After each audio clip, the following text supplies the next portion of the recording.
গভীর রাতে চট্টগ্রামের রিয়াজউদ্দিন বাজারে একটি মার্কেটে আগুন লেগে ৩ জনের মৃত্যু হয়েছে। অগ্নিকাণ্ডের আরও তথ্য জানাতে সরাসরি যুক্ত হচ্ছেন সহকর্মী মাসুদুল হক। মাসুদ, এখন অগ্নিকাণ্ডের পর পরিস্থিতি কিরকম দেখছেন আর ক্ষয়ক্ষতির নিরূপণ করা হয়েছে কিনা বিস্তারিত জানাবেন।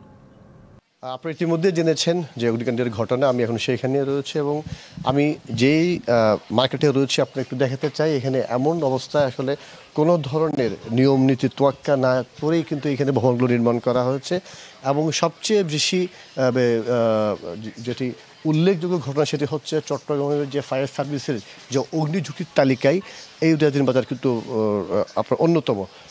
অর্থাৎ চট্টগ্রাম শহরে যে কয়েকটি মার্কেট রয়েছে যেগুলো ফায়ার সার্ভিসের তালিকায় রয়েছে অগ্নিঝুঁকিতে, তার মধ্যে অন্যতম। একটু দেখেন, এখানে একটি ভবনের সাথে একটি ভবন লাগানো অবস্থায় রাখা হচ্ছে। এখানে রাখা হচ্ছে তারের সংযোগ, এসি রয়েছে এবং বৈদ্যুতিক তার রয়েছে এবং এখানে শুধু আগুন না, যদি কোনো ধরনের ভূমিকম্প হয় কিন্তু এখানে ক্ষয়ক্ষতির কিন্তু পরিমাণ সেটি অনেকাংশে বাড়ার আশঙ্কা করছেন এখানে ব্যবসায়ীরা।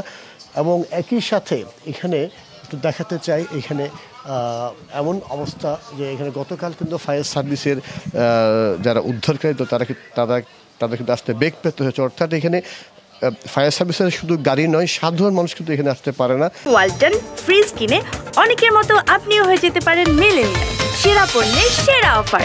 কারণ এখানে এত ছোট জায়গা, এখানে ছোট পরিসরে কিন্তু গতকাল তাদেরকে কাজ করতে অনেক বেগ পেতে হচ্ছে। আমরা একটু আসতে চাই, এখানকার একজন দোকানদার, তারাও অনেকটা আতঙ্কে আছেন এই ঘটনার পর। যদি একটু বলতেন, এখানে যে অবস্থা আমরা দেখছি যে এখানে কোনো ধরনের নিয়ম নীতি কোনো তোয়াক্কা না করে একেবারে ভবন নির্মাণ করা হয়েছে, এ বিষয়ে আপনি একটু বলতেন।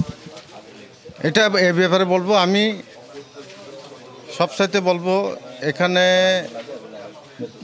নিয়ম নীতি তো কেউ বলে না। এটা সঠিক নিয়ম, এটা মার্কেট করছে, ভবন নির্মাণ করছে। এটা শুধু আমি না, সবাই বলবে। কারণ একটা অগ্নি নির্বাপনের জন্য, একটা দুর্ঘটনার জন্য যেটুকু প্রয়োজন সেইটুকু নাই, সরকারিভাবেও নাই, পাবলিকলিভাবেও নাই, সমিতি। আপনাকে ধন্যবাদ আমার সাথে যুক্ত হওয়ার জন্য। আসলে এই ওনার মতো এখানে যারা ব্যবসায়ীরা রয়েছেন তারা অনেকটা আতঙ্কিত গতকাল এই ঘটনার পর, এবং তারা আশা করছেন সরকারের পক্ষ থেকে বা যারা প্রশাসন, যারা সংশ্লিষ্ট যারা রয়েছে তারা এই বিষয়ে ব্যবস্থা নেবেন। অর্থাৎ এখানে এমন অবস্থা, এখানে কিন্তু সাধারণ মানুষের চলাফেরা করতে এত অসুবিধা বা কোনো ফায়ার সার্ভিস আসতে পারে না, সেখানে এত একটা ঘটনা ঘটে গেল এবং 3 জনের মৃত্যু হয়েছে। এরপর তারা আশা করছেন যারা সংশ্লিষ্ট যারা আছেন তারা এই বিষয়ে ব্যবস্থা নেবেন। তো এই ছিল আমার কাছে চট্টগ্রাম থেকে খবর। মাসুদ, আপনাকে ধন্যবাদ।